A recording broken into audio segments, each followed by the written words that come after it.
آج کے دور میں انٹرنیٹ کون نہیں چلاتا؟ دن بھر ہم موبائل انٹرنیٹ کو آن کر کے مختلف سائٹس وزٹ کرتے رہتے ہیں، جیسے فیس بک، امیزون اور انڈین ایکسپریس۔ ایک ویب سائٹ میں کافی ویب پیجز ہوتے ہیں۔ جیسے ہم انڈین ایکسپریس کے اس پیج کو اوپن کریں گے تو یہ اس سائٹ کا ایک ویب پیج ہے۔ انٹرنیٹ پر ایسے کروڑوں اور اربوں میں ویب پیجز پڑے ہیں۔ یہ ویب پیجز اور سائٹس کچھ خاص کمپیوٹر سسٹمز میں سٹور ہوتے ہیں جنہیں ہم سرورز کہتے ہیں۔ ان سرور سے ہم یہ ویب پیجز یا کچھ اور انفارمیشن لینے کے لیے جو سافٹ ویئر استعمال کرتے ہیں انہیں ہم براؤزرز کہتے ہیں، جیسے گوگل کروم، فائر فاکس اور انٹرنیٹ ایکسپلورر۔ آپ دن میں کئی دفعہ انٹرنیٹ پر کچھ نہ کچھ تو سرچ کرتے ہوں گے، مگر آپ یہ کیسے کرتے ہیں؟ سب سے پہلے آپ کوئی براؤزر جیسے گوگل کروم کو اوپن کرتے ہیں اور پھر گوگل پر جا کر وہ چیز سرچ کرتے ہیں۔ جو سافٹ ویئر آپ انٹرنیٹ سے کچھ چیز سرچ کرنے کے لیے استعمال کرتے ہیں اسے ہم سرچ انجن کہتے ہیں، جیسے گوگل، بنگ اور یاہو۔ جو انٹرنیٹ ہم دن بھر چلاتے ہیں اور دیکھتے ہیں اس کو ہم سرفیس ویب کہتے ہیں۔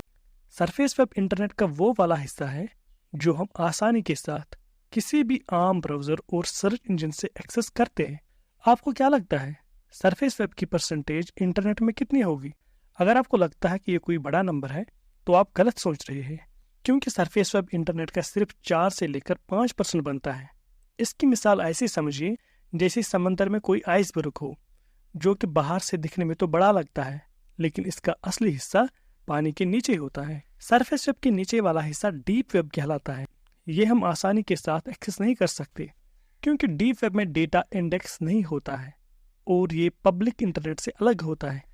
مطلب یہ کہ سرچ انجنز کو اس والے ڈیٹا کی کوئی خبر نہیں ہوتی۔ اس لیے ڈیپ ویب کو ایکسس کرنے کے لیے ہمیں یوزر کریڈینشلز جیسے یوزر نیم اور پاسورڈ وغیرہ کی ضرورت پڑتی ہے۔ مثال کے طور پر بینکس میں اپنا ایک الگ نیٹ ورک ہوتا ہے اور وہاں کے امپلائیز اپنے کریڈینشلز دے کر بینک میں پڑے اکاؤنٹ ڈیٹیلز دیکھ سکتے ہیں۔ اسی طریقے سے ایجوکیشنل انسٹیٹیوٹس اور باقی بڑی کمپنیز میں اپنا الگ نیٹ ورک ہوتا ہے جن میں ان کا اپنا ڈیٹا اور عام لوگوں کی انفارمیشن ہوتی ہے۔ اس والے نیٹ ورک کو ہم انٹرانیٹ کہتے ہیں جو کہ عام انسان بغیر کریڈینشلز کے ایکسس نہیں کر سکتا، اور ڈیپ ویب انٹرنیٹ کا تقریباً 90% ہوتا ہے۔ سب سے آخر میں انٹرنیٹ کا وہ حصہ ہوتا ہے جو ہم کسی بھی عام براؤزر اور سرچ انجن سے ایکسس نہیں کر سکتے۔ اسی حصے کو ہم ڈارک ویب کہتے ہیں۔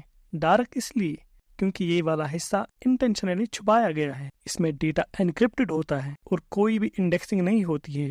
ڈارک ویب میں زبردست پرائیویسی اور انونیمٹی رہتی ہے، یعنی ڈارک ویب پر لوگوں کی پہچان چھپی ہوتی ہے۔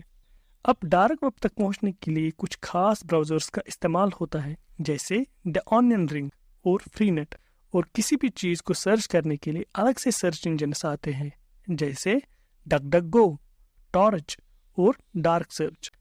عام انٹرنیٹ میں ہم آسانی کے ساتھ بہت ساری سائٹس کے نام یاد رکھ سکتے ہیں، مگر یہاں پر سائٹس کے نام بھی بڑے مشکل ہیں جو کہ دکھنے میں لمبے اور یاد کرنے میں کافی مشکل ہوتے ہیں۔ ان کے نام کچھ ایسے ہوتے ہیں۔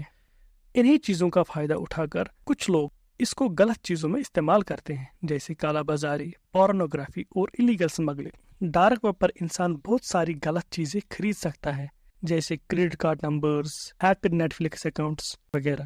ڈارک ویب پر بھی Amazon.com کی طرح بہت ساری ای کامرس سائٹس ہوتی ہیں جن میں برابر ریٹنگ اور ریویو سسٹم ہوتا ہے، مگر جب خریدنے والے اور بیچنے والے کی پہچان چھپی ہو تو اس میں فراڈ ہونے کا خطرہ زیادہ رہتا ہے۔ بٹ کوائن کے آنے سے ڈارک ویب کو کافی بوسٹ ملا۔ بٹ کوائن ایک کرپٹو کرنسی ہے اور اس کی مدد سے ڈارک ویب پر ٹرانزیکشنز آسانی کے ساتھ ہوئی، کیونکہ اس میں بھی پیسے بھیجنے والے اور پیسے لینے والے کی آئیڈینٹی چھپی رہتی ہے، اور کرپٹو کرنسی میں کیے گئے ٹرانزیکشنز کی ڈیٹیلز ہم ٹریس نہیں کر سکتے۔ مگر سب کچھ ڈارک ویب پر انلیگل نہیں ہے، اس میں کچھ لیگل اور اچھی چیزیں بھی ہیں۔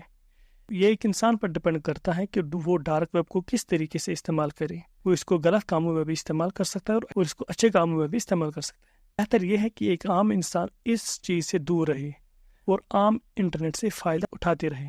ویڈیو اچھی لگی تو اس کو لائک کریں اور چینل کو سبسکرائب کریں۔ Thank you.